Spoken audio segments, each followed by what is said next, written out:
So I'm really fired up about this, Shane. So I was sitting there, and you know what? Like I know that you don't sit in on this every week, but we've been doing rundowns and doing everything, and we're going to talk about a lot of the Bears stuff, and Caleb Williams was or was not watching film.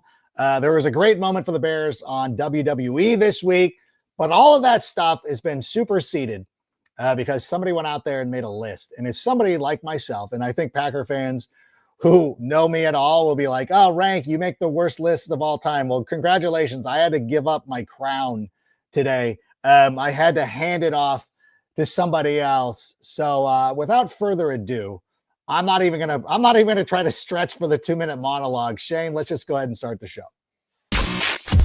Turn up your volume. Because you're about to listen to The Sick Podcast with Adam Rank. It's Hester trying to work it back to the middle. Gets past the first wave, and here he goes. It's Hester inside the 30. Hester's going to take it all the way for a touchdown. And no flag, 92 yards. The sickest Chicago Bears and fantasy football podcast. Sports entertainment like no other. It's going to be sick. It is Wednesday night. You know what that means? It is time for Take It to the Rank, a brand new time because, of course, if you're not aware, I have been doing the After Hour with Jim Rome all over the TV. If you have Prime TV, if you have Samsung or all these great stations, you can check that out. But now we do a new time for Take It to the Rank. And so thanks to everybody being here as we adjust and start looking forward to the 2025 season. Of course, the Bears are off, so there's not a lot going on. And during this dead time, it means some of the sports networks will just put out a name list and people go out there and get pissed off and react. And that's exactly what we're going to do here this evening. So to help do that with me today, we're going to be welcoming in from the Marquee Sports Network, our guy, Scott Bair, who is with us. Scotty, thank you so much for being here. How are you living? Is this kind of a dead time for you? Like, what's going on? I just live on youth baseball fields, Adam. That's it. Just one tournament after the next, complaining about umpires and opposing team moms. You know, the usual 40-something life right now. Have you ever been admonished by an umpire or anything like that? Have you ever gotten the glare or anything of that nature? One time, it happened this season. He made a very bad call, and he looked at me and he said, the umpire said, we're hiring if you want to apply. Come on down. And I was like instantly shamed, like, oh my gosh, I've never been that guy, and here we are. So yes, it's happened. I got a demerit and a detention for that one. That's a tough one to come back from, because when they call you out like that, what you got next time though, I'd be like, all right, give me the gear. I'll sit there. I'll do this. Seriously. I can miss calls as well as you do. A couple of weeks ago during a sand tournament, I got yelled at by a referee because I was giving him the business, rightfully so. I won't get into a lot of the details, but he was letting everything go, and like it was really rough. And then he blew a whistle when my team scored, and I'm like, this is when you decide to get tough. And then he's like, be an example or whatever. And I told him, I go, because my parents, like, we have some really competitive parents, and I'm like, listen, I will speak to a referee when I notice that my parents are starting to get out of hand. Right. Because like the parents will, like, you don't want the parents getting after them. So I will go out and be the bad guy. And I will usually tell them, because this happened with a friend of mine who's a referee who was really getting on my case. He's like, what's wrong? I'm like, Armando, I'm like, yell at me and then they'll shut up. He's like, oh, okay, I got you. So anytime you need to yell at them, go after me, and then they'll follow. So like, oh, because like I'm usually the kind of person like Dave Roberts last night, like who never blows up, but like when they blow up, like, oh God, this is like serious. It means something. Yeah. So I've tried to establish that over the years. So now when people are like, ooh, so like the parents like, God, if Rank's okay, we're all gonna sit down if Rank's upset. So try to go about it that way. But I know it is a fun part of the year, though, to be able to do that and to go out there and enjoy your family and all that stuff. I know the weekends fill up, but it is a lot of fun. So appreciate you making the time for us here this evening. And I'm glad you're here. We always love talking to you, but you've been around the NFL, and you've been around the NFL for quite some time. And in one of your stops here in the world of football was with the Chargers. You were San Diego too, yeah? Yeah. So you I'm were one a of the San last Diego ones. one of the last San Diego Chargers. So listen, I love having you on, and you have a welcome invitation to come on at any time. And I know this is going to be weird because this is not necessarily going to be Bear centric, except that's fine. I think that when you look over the best running backs over the last 25 years, I believe that Matt Forte could be in this conversation. I'm not saying that he would be the guy. And I understand. And if I was putting this list together for NFL.com, I would have to go out and get it vetted by editors, and I would really have to fight for Matt Forte. And I don't think that I would be able to push it across the goal line real quick so we don't lose the Bears fans immediately. Yeah. Matt Forte, over the last 25 years, do you feel like he's a little bit overlooked? I do, and probably sometimes it's the nature of when you play and how good your teams are, but we have to transport ourselves, and these lists they have recency bias all the time, right? Bobby Wagner, great player. I think it is a good example of, well, he was on my TV last Sunday, so he must be an all-pro, right? Yeah. But when you think about Matt Forte, I think he kind of gets lost in a lot of guys of a similar build, those complete backs. And I think if you look at the overall numbers, he had the longevity, right? He had multiple teams. And I do think he's kind of overlooked. Now, I cover the Chargers and the Raiders, so I've seen Priest Holmes assassinate a lot of teams in a way that he can just take over games. But still, though, I think there's an argument to be made, and that's why these lists are made, right? You know, as well as anybody, you put a list out there, you're going to get a lot of mentions. Yes. Some of them nice, some of them not suitable for work. But yeah, he should be included. It's funny because I did one with comedies, like TV shows, my favorite comedy TV shows. And I love Scrubs and Ted Lasso. And I get a lot of the people who love like Seinfeld and shows like that. Like, where's Seinfeld? I'm like, it's a personal list based on taste, not being like, this is the most well-written or whatever, which I think this list was. And Shane, can we pull up the list real quick? And if we can look at the offensive side of it, and we can focus in on a number of different things right here. But listen, we're going to talk about the running backs. And if you were going to tell me, and if my editor, if Justin Hathaway, your boss, my old boss, if he came to us and said, put together a list of the top 3 running backs of the last 25 years, I would start with Adrian Peterson. I think should be in this list. Yeah. Sean Alexander, somebody who, again, probably gets overlooked because he was drafted in 2000. His career was ended by 2010, 2011, but had some really great years. But LaDainian Tomlinson is not on this list. And I do not want to be this person because I know how difficult it is to go out and make lists. But not having LaDainian Tomlinson on this list might be one of the most egregious things that I've ever seen. Yeah, when you have a first ballot Hall of Famer that's not included, and having seen him play, the longevity, the consistency, the guy could throw for touchdowns, catch them, do everything. Maybe he wasn't quite as dynamic in terms of speed as Christian McCaffrey, but Christian McCaffrey's hurt a lot. Like, this isn't the ESPN most talented all-century team, right? Like, that's not what the list fundamentally is. So you do have to look at production, and there's just so many elements that to overlook guys like that is, definitely difficult. It is. It's astonishing to me. You said, of course, as somebody who, has worked in the AFC West, you saw a lot of Priest Holmes, and I really like Priest Holmes as a player. I thought he was a really nice player. I had him on fantasy teams. So I have nothing against Priest Holmes. How does he, what do you believe the defense is? Obviously, these are two analytic guys. Seth and Aaron are big in analytics, but what am I missing that would allow, because some editor has to be convinced that Priest Holmes belongs here over like even Alvin Kamara or players like Saquon Barkley. Like, what do you think the criteria is, without asking these two guys? We're trying to get them on the show, but like how is what I'm asking, Scott. Yeah, I'm even taking a look at the caption, which is always really good TV when you're not staring directly at the camera. But it, and the justification isn't really good in terms of analytics, just a dynamic combination of rushing and receiving skills, 3-time All-Pro. Okay, sure, there's lots of multiple-time All-Pros. And to say that the most difficult thing, and again, I've never met these fine gentlemen, so I don't want to just outright criticize, but they just basically say that he's their RB1.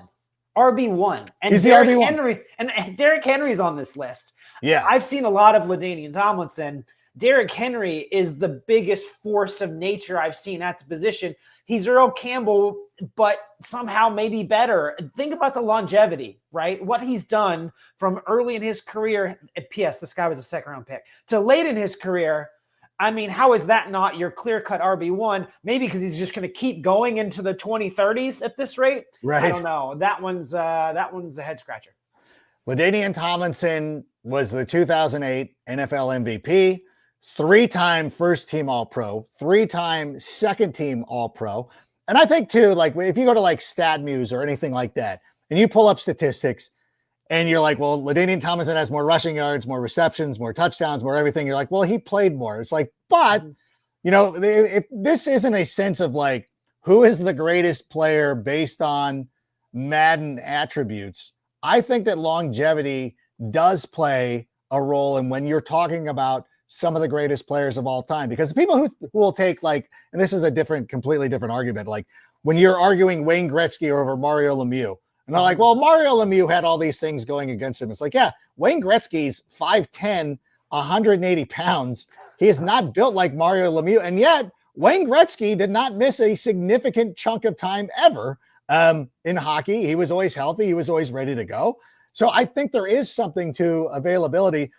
Do you think, and again, I know everybody, this is a Bears show, I understand, but LaDainian Tomlinson means a lot to me. So I'm just curious as to, I don't know. I just don't know how you justify it. That's, I guess, my biggest thing. Yeah. And I think sometimes it's about like where you play, right? But there was a period there right after he got drafted, because technically LaDainian Tomlinson, correct me if I'm wrong, was part of the Mike Vick swap, right? Yeah. Because the Chargers go from 1 to 5. Yes. Right. So then they get Tomlinson, and you could probably argue as dynamic of a player as Michael Vick was, the Chargers probably got the better end of that deal because they got Drew Brees later on. Obviously, they didn't keep him, but I mean, quite a trade. So, and he was drafted in 2001, so he fits this exact quarter century. We're not delving back into the late 90s. You could argue some of those things in terms of how it's set up, but yeah, that's probably, I tried to really take a look at this list before I came on, always doing my research. And that one was a real head scratcher for me too. What about Larry Fitzgerald too? Looking at the names again, Julio Jones, obviously you spent some time with the Atlanta Falcons. Julio Jones is on this list. I think that's justified. Calvin Johnson, Terrell Owens, Justin Jefferson. It's tough. Like Larry Fitzgerald, I guess if there was one guy that I would maybe, because like that was a big one. People are like, and I'm like, where does, and you're like, okay, I think Larry Fitzgerald is better than Marvin Harrison. What about Julio Jones? It's Julio Jones. Again, this is very personal to you because you spent time with the Atlanta Falcons. I feel like he gets overlooked a lot as well. Yeah, because we're talking about guys who aren't on like what I would call like legacy teams. Like, yeah. I live in Atlanta. Half the people here are Cowboys fans, right? It's just, or Steelers or whatever. It's just that they don't have that kind of large national fan base.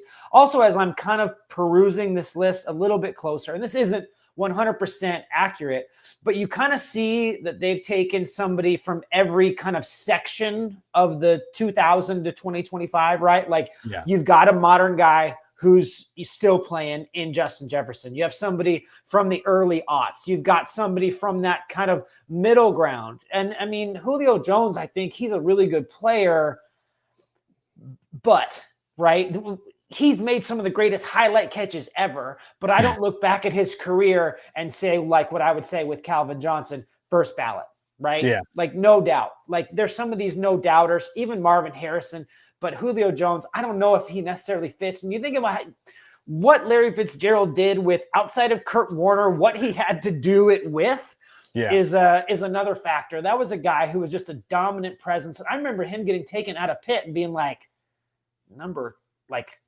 top 5 pick. Like that's really where we're going to go. And it turns out the Cardinals were pretty smart.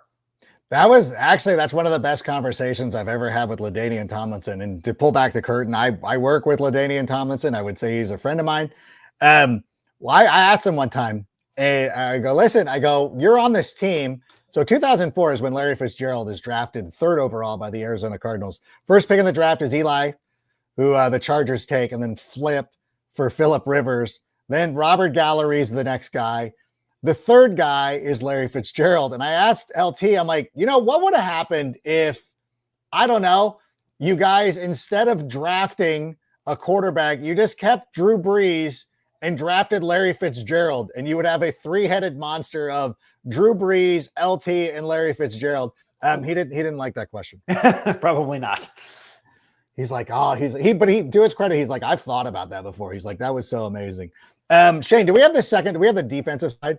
Because you're not going to believe this. They have Dante Hall as the returns. I'm joking. I was going to say, Chicago might have taken to the streets on that one. Hester wasn't there. I was ready. Well, the first thing that I see is the offensive side, and they've got Priest Holmes on there. And I'm like, oh Christ, they're going to have Dante Hall as the guy, I just know it. But they went I think Devin Hester would have been too far.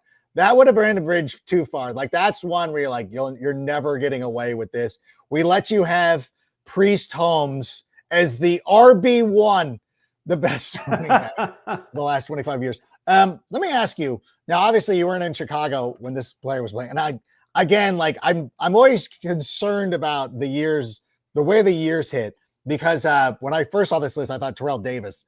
Like, where's TD? I'm like, nah, I guess he started in the 90s, so he doesn't really count. Yeah. Lance Briggs is always a player who, and again, this is the Bears fan coming out. Brian Urlacher's on this list. You're not getting into Bear linebackers. Yeah.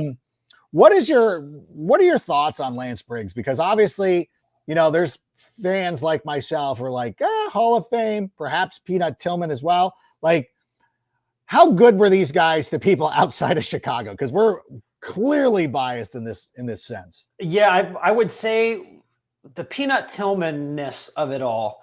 That one was somebody that came up in my brain, and I'm glad that you brought it up. His kind of signature, I think, made him more recognizable to the common fan, right? Like, that's a fun, entertaining play. You're literally throwing a haymaker on somebody's forearm or hitting the ball and knocking it out. That's fun.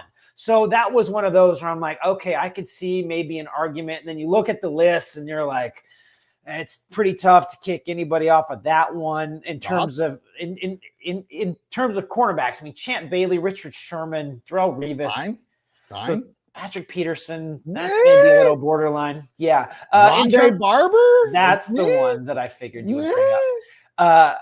The Lance Briggs thing, this is another one where I think that you touch all of the 2000 to 2025-ness with the list, right? This is one where we're going to take somebody from every section and make sure that we're all kind of covered, to not say, hey, there hasn't been a good linebacker in the last 10 years. I think that those things kind of factor into it as well. I wouldn't say that I was surprised when I didn't see Briggs' name, but then you brought it up kind of before we started recording, and that made me kind of go through all the numbers. I think it's like one of those things where it's sort of like when you have, and this is a 49ers conversation, but like when you have Patrick Willis, right? And then you have Navarro Bowman. Well, Patrick Willis is this like elite all-timer type of guy. Well, Navarro Bowman was an all-pro too, right? And he was really good. But if you ask, give me a 49ers linebacker from the 2010s, there's one answer that you're going to give. I think the same thing applies here to this Bears linebacker conversation.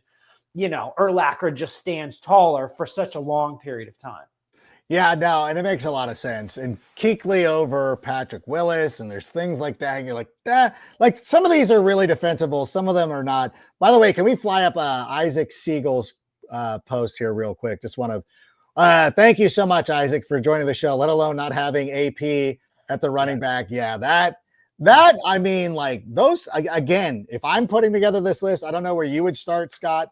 I would immediately, you're like, who are the two best running backs of the last 25 years? I'd be like, LaDainian Tomlinson and Adrian Peterson. Yes, Adrian Peterson. Yeah, I mean, like that one stands out, especially this staunch Priest Holmesness. I thought that was really surprising because you said analytics guy. So I thought we were going to get a bunch of, expected points and some of these modern statistics applied to an older game. And then that's not really what we got.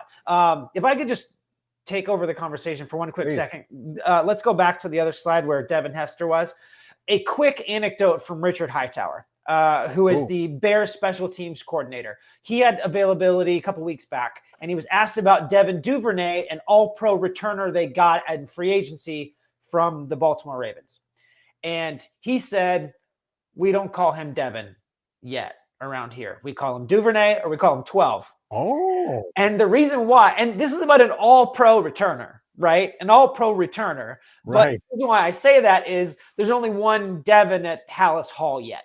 And I think that speaks to me, and as somebody who's kind of new to this market, that really speaks to the impact that Devin Hester had. And you think about like a return man, right? Yeah. That he's not around every play, but also the friends that I've made, the people who are Bears fans in the generation of that kind of Super Bowl run.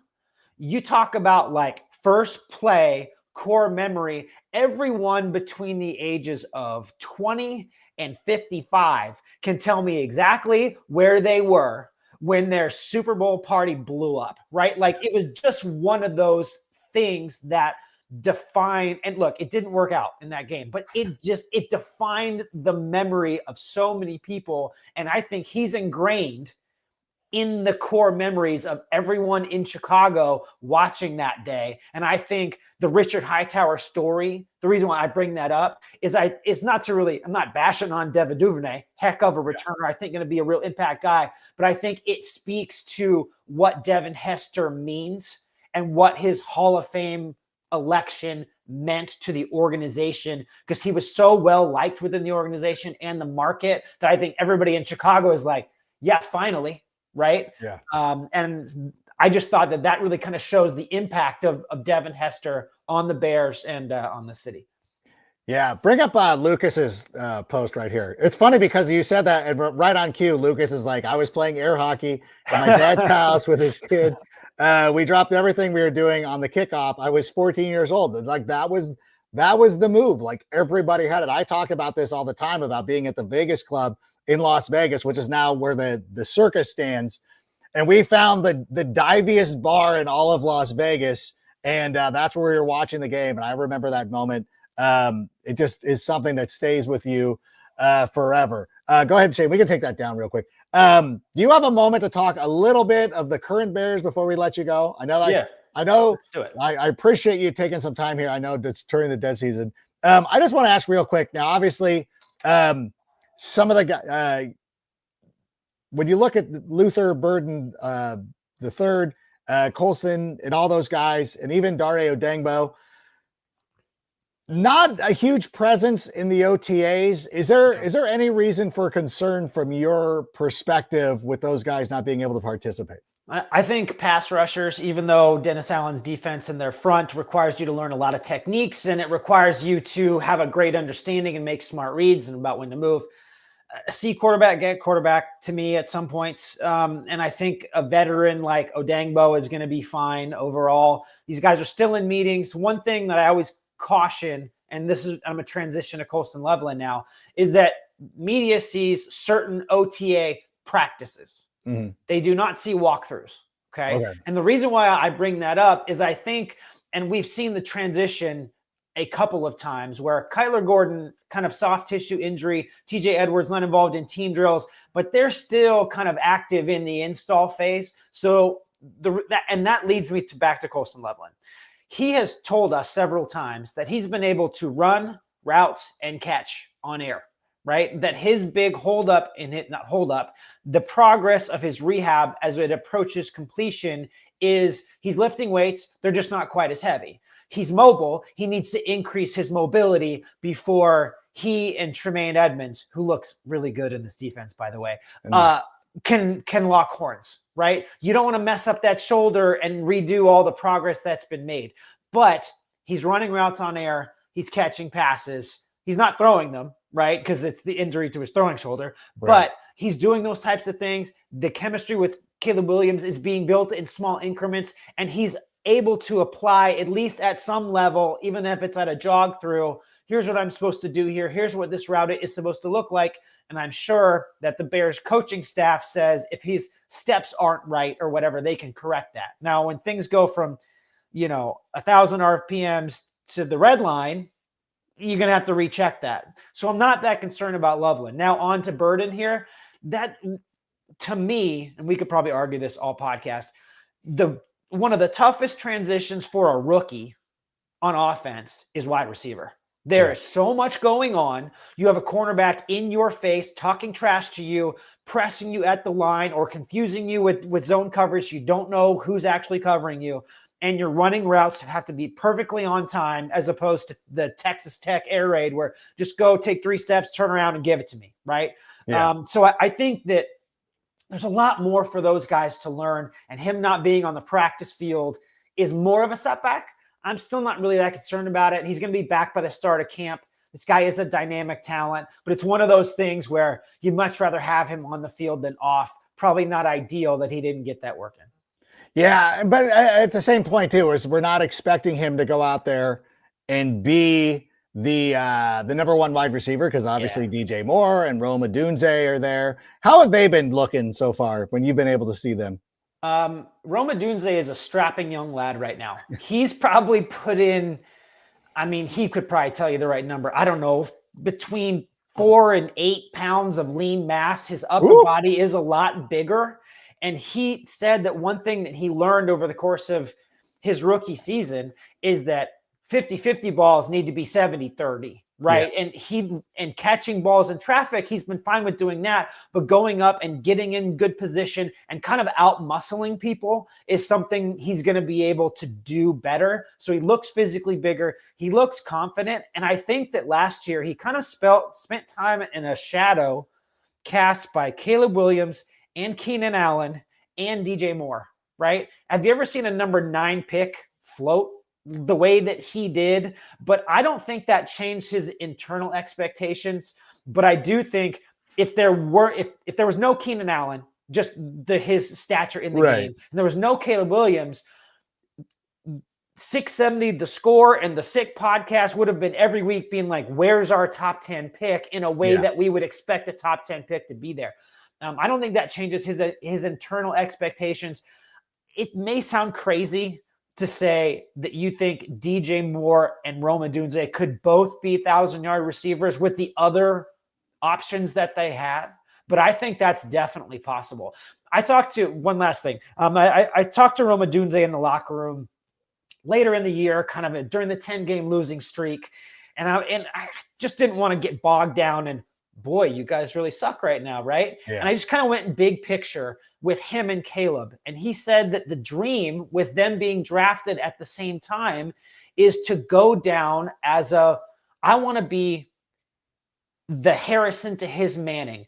I know mention Rice is insane, but the Rice to the Montana, right? That type of, he wants Bears fans to remember the Williams-Odunze pairing as one of these kind of all-timers. And that speaks to where his head's at, where his aspirations are at, even if maybe the spotlight wasn't on him all the time. He wasn't like, oh, cool, I don't have to take flack for what wasn't a great season by a top 10 pick standards, by the Malik Neighbors standards maybe. But he still felt it inside, and I think he took advantage of this offseason for sure. No, I agree with all that. Although, number one, I'm impressed that he even knows who Jerry Rice is, because sometimes when you talk to these kids, you're like, like there was Tyreek Hill was on this podcast with these kids, and he's like, oh, Terrell Davis was somebody I always looked up to growing up. And they're like, who? And you're like, oh my gosh, I can't believe this is happening. But then those kids grow up to put out lists for ESPN. Well, listen, Scott, I know. Moment. Yeah. But I appreciate you being on here. I know we kept you longer than I had planned on, but like that's my way. I'm always going to tell you 15 and keep you 30. So remember that for future. So you can be like, I'm not coming on. I'm just joking. But then also during the draft, I think I was supposed to be on for 15, and I'm like, Adam, Ozzy, Trapillo is on the phone. See you later. Click. So that's all. That's the way our relationship goes, and it's good. We're fine like that. I'm never offended when you got to bounce. I know you do a great job for the Marquee Sports Network. So we just appreciate any time we get to do it. I will tell you, like I've told you before, Justin's promised you're going to come on a lot with us. So this fall, expect to see a lot of Scott Bair on the Sick Podcast with Adam Rank. For right now, we're going to let him go out there, enjoy the off season with his family. Scott, thank you so much. Again, I had to bring you on for the LaDainian Tomlinson talk, and I appreciate you doing that. Had to do it. All right, man. Talk to you soon. All right. Thank you so much. There he goes. The great Scott Bair. We appreciate him coming on.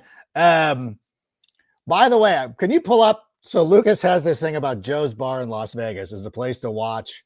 It really is. If Joe's is the one, is that the one where you go down Las Vegas Boulevard and then you make a right after you get past Cashman Field? If it is this, because there's a couple of these in Las Vegas, it definitely is a place to look at. What has Ron got? Ron's got to do something. Do you think Dan's 2 tight end set will work for the Bears as it did for the Lions? Hey, Ron, thank you so much. I know you probably wanted Scott to answer this, but I can take a crack at this as well. Actually, I do feel really confident about this, Ron. And one of the things that Ben was talking about when he took over the job was that not everything is going to be this is the Amon-Ra St. Brown, this is Jahmyr Gibbs, he's going to tailor the offense over the guys on their abilities and what they're able to do, what they're good at. Not necessarily like you have to fit into my scheme or else you're getting out of here. The only thing that I would say that he really stresses to his pass catchers is that you got to block, no rock. And I think that's going to be something that he's going to hold these wide receivers to, and anybody who is going to get on the field. If you don't block, you're not getting the rock. The one thing that I do love with the 2 tight end sets, and whether it looks exactly like what he's got in Detroit or what he had in Detroit, we can argue about that later. But it gives them some versatility, and it gives them some opportunity with being creative. And I think the one thing that we're counting on from Ben Johnson is that there's going to be a lot of creativity on the offense, a lot of finding ways to get the ball into the hands of some of his talented playmakers. And so with Colston Loveland, there's a real design for him. Because remember, when they were in the draft, they had an opportunity to pick either Colston Loveland or Tyler Warren. Colston Loveland was the guy that they ended up on. And they love what he brings as a pass-catching option. Now, Cole Kmet can do a lot of different things on the field, but he can also catch the ball. So what I think that we're going to see, I think we are going to see a lot of creativity. And I think we're going to see a lot of ability to go out there and find ways to make this successful. As James Hunter is saying right now, when he works in Kansas City and Detroit and Baltimore. Yeah. You've seen this push over the last number of years where you see more 12 personnel and you see teams who are very effective with it. I think about a team like Tampa Bay last season. Liam Cohen ran a lot of 3 wide receiver sets where I believe he was 5th in the NFL, somewhere around 70% of the time he was running 3 wide receiver sets. But they also took advantage of all the tight ends that they had because they had Cade Otton and the other guy. I can't think of the other guy's name, but they did it. Baltimore did it with Isaiah Likely and Mark Andrews.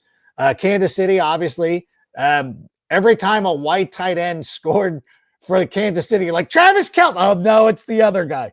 And that stuff's frustrating. But I think that we will see it be successful for the Bears. Maybe not for your fantasy football team. I think there is going to be some times you're like, you when you're playing fantasy, you always are like, I want the volume of targets. You think about Malik Neighbors in New York or JSN now in Seattle with nobody around him. And you're like, oh, those are ideal situations. Even DJ Moore a couple of years ago.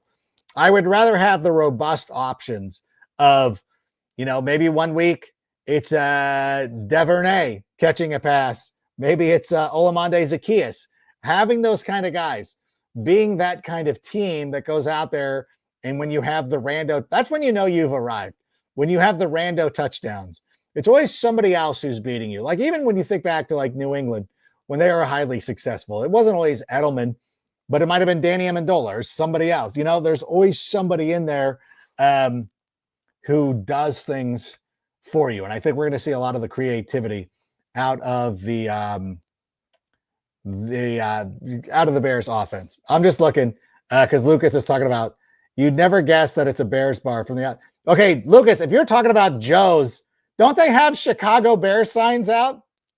In any event, we've made this into a Las Vegas shit.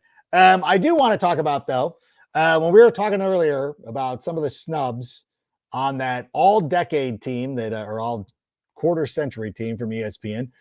One of the big ones I thought was Charles Woodson. And I wasn't saying that to curry favor with the Green Bay Packer fans, because I still sort of think of Charles Woodson as a Raider, but like, oh yeah, I forgot Aaron Nagler. He was a Packer too. But a great thing happened on Raw this week. So Shane, can we pull up the footage of the man, Becky Lynch from Raw this week? If we have that asset, if we don't, I will just talk about it. For anybody who saw it, here it is.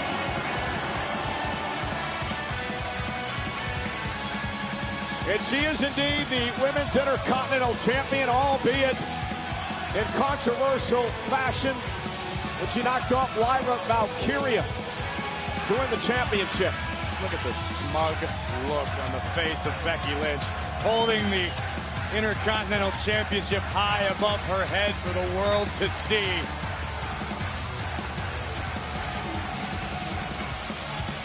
Obviously wearing the Bears jacket there. Getting the boos as you would expect.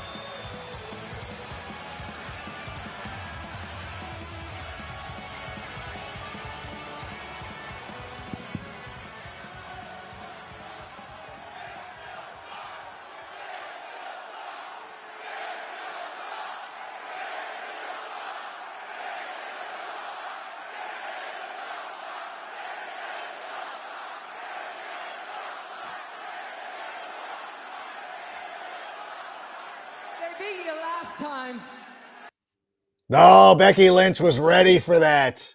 She got him. She got him. They thought they were going to go out there and get over on Becky Lynch. Caleb Williams has never lost in Green Bay, and let's hope that's something that continues forever. Do love that. I do love, now for those of you who are unaware, she is the real life, not the scripted wife, the real life spouse of our guy Seth Rollins, who did the pick for the Bears during the NFL draft this season. Like I had the little thing with him on Good Morning Football as well. So thank you for rolling that out. Sorry for everybody who just listens. I know Captain Winks is like, did I lose audio? What's going on? No, we did run that for the benefit of those of us watching on YouTube. So I was like, oh yeah, should I narrate? I don't know if I'm able to talk over when things are going, whatever. But a nice little taste, and I really did enjoy that. That is a fun little aside. Like that is always one of the cool things about the heel heat is going out there and running down the pro sports teams of the town. Always a great thing. By the way, also in that clip, I won't make anybody, but if you go back and watch it, the funny thing is in that thing, there's a guy holding up a Vikings jersey, number 69. For those of you who might not be aware, 69, that was the number that Brock Lesnar wore when he was with the Minnesota Vikings briefly during training camp. I do want to go out. So Robert Schmidt had a comment at 439 where he says Charles Tillman was a snub on that list. And of course, Scott was talking about that before he had to go. The more I think about it, I feel like there's so many forest fires for me to go through with this list that the number one, and just trying to be like a rational human being, because again, for those of you who are just joining us, I hope I brought this up before, because I've been talking about this all day on a number of different outlets, but like but I think we are talking about this. A lot of this stuff has to be vetted, and you have to explain to somebody why you go about this. Now, for Cedric Tillman, Cedric Tillman did like change the way football is played, and they still call it the peanut punch. And again, if I'm putting together a list like this, yes, thank you, Rob Schmidt, again, chiming in, peanut punch changed the secondary game. People still talk about it in esteemed tones. You know, like people are still like, it's still revered. when you talk, like there's certain things when you talk to NFL players, sometimes you sit there and you interact with guys and you talk about some of the older players. Now it gets more and more difficult. This is why I was happy that Odunze at least knows who Jerry Rice is. There are some that feel like, I've never heard of that guy. I'm like, you've never heard of Lynn Swann? Like, okay, I guess. I mean, that was actually a really long time ago. But you're like, you've never heard of Brandon Marshall? Like, actually, Brandon Marshall's on TV. Alshon Jeffrey would be one. Be like, I've never heard of him. And who's Alshon Jeffrey? Like, it's very, very good. Jay Cutler, even in some sense. God, Matt Forte is getting further and further away. But Cedric Tillman still gets talked about in such hushed, revered tones. And honestly, if you go up to just about any defensive back in the NFL today, and you brought up the name Peanut Tillman, they would have a reaction. They know exactly who it is. They've watched his film. There was some coach somewhere who made you study Cedric Tillman and the way he played football, that you can't help but talk about him. So if ESPN was sitting here and they're doing the metrics and they're doing their little whatever thing allows them to say that Priest Holmes was their number one running back, the same formula should have meant that Charles Tillman was the guy. Charles, Patrick. Well, I'm all over the place. Listen, I'm Peanut. That's why I switched to Peanut Tillman. I'm all over the place. It's been a long day. A lot of stuff going on. By the way, I did want to mention this too before we get out of here. I know somebody was asking me about the Caleb Williams. Matt Eberflus finally weighed in on somebody. So, he's the defensive coordinator of the Dallas Cowboys. Somebody finally asked him, like, hey, how did you let Caleb Williams not watch tape? And they're like, oh, here we go. Like, of course, somebody, he's like, oh yeah, he was trying to deflect it and be like, no, of course he's trying not to make himself look bad. But I think it just goes to show, and it goes to show, like, this is what happens sometimes. And I was a big defender of Matt Eberflus, and I was like, well, like having a defensive guy isn't always a detriment to these quarterbacks, because if you think about it, when Brandon Staley was the head coach of the LA Chargers, Justin Herbert was having great seasons. They were going out there and doing their thing, but ultimately the Chargers got to the Chargers didn't get to the playoffs with Brandon Staley because he didn't get a tie with the Raiders. But in any event, and it goes to Jim Harbaugh but it does lead itself. And talking about this, and somebody was asking me, I was on a show earlier today, and somebody was asking me about it. Hey, what about this whole thing? I'm like, you know what? Like, at some point, we just got to let it go. Everything that happened with Matt Eberflus, we can sit here and argue, like, how did he do this? Why didn't they do that? The fact of the matter is, everything happened the way it happened for a reason. And I go back to this, when people try to burn me with the Tyreek Stevenson thing, like, oh, Tyreek, you know what? Actually, I love roll the Tyreek Stevenson play, because the Tyreek Stevenson play had the butterfly effect that got us to where we are right now. We're not sitting here today talking about Ben Johnson and his impact with the Chicago Bears offense without Tyreek Stevenson allowing that Hail Mary to happen. Because had the Bears won that game and gone to 5-2, and I know I've said this plenty of times, had they gone to 5-2, would they have lost to Arizona? Maybe. They would not have lost to the Patriots. They would not have lost both of those games. Maybe they end up rallying to beat the Minnesota Vikings. Maybe they actually hold on and beat the Packers. Then all of a sudden you get to a window of like 7 wins, 8 wins. Now you're starting to get into the, like, we can justify keeping Matt Eberflus around, which is, I'm glad we didn't do. So you can sit here and take your victory laps and do all that stuff. But at the same time, it happened. It's done. Go over. And by the way, I think this also goes for the Justin Fields things too.